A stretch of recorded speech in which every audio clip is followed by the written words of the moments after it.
He was a poet, a revolutionary, a prisoner of his own rage.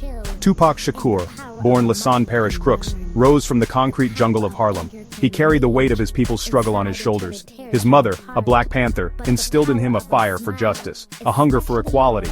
But the streets were a cruel teacher. Tupac witnessed poverty, he saw addiction. Violence stained his world. These experiences bled into his music, raw lyrics, painful truths. His words resonated with millions, but they also attracted danger. Enemies lurked in the shadows. Jealous eyes watched every move. His life was a paradox. Tupac preached peace and love, but he also embraced the thug life. He was both a victim and a perpetrator of the cycle of violence. This duality fueled his art. It also ignited the fuse of a rivalry that would consume the hip-hop world. The East Coast versus West Coast rivalry, a clash of egos, a battle for supremacy. Tupac, the Prince of the West Coast, found himself at war with the notorious Big. Their feud became legendary. Diss tracks fueled the fire, each verse a verbal assault. The tension was palpable, then came the violence. Tupac was shot 5 times in a New York recording studio. He survived, but the attack left him shaken.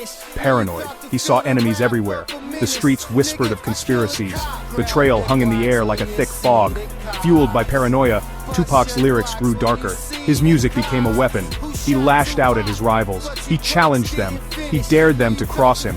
The stakes were higher than ever. Lives hung in the balance.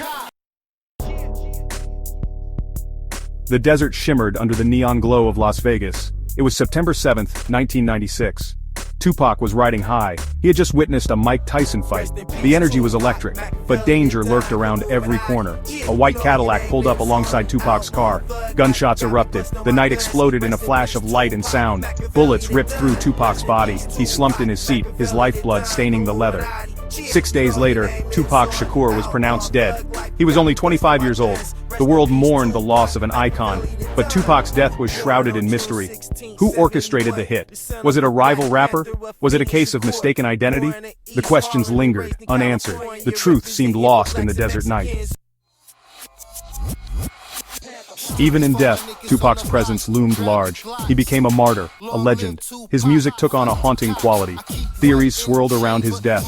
Some whispered that he was still alive, hiding in Cuba, faking his own demise. His lyrics, once filled with anger and defiance, now seemed prophetic. He rapped about death with an eerie accuracy. His words echoed in the ears of his fans, a haunting reminder of his untimely fate. The Ghost of Makaveli, the name he adopted in his final days, continued to haunt the world. Even today, almost 30 years after his death, Tupac's legacy remains potent. He is a symbol of rebellion, a voice for the voiceless. But his story is also a cautionary tale, a reminder that even the brightest stars can be consumed by the darkness.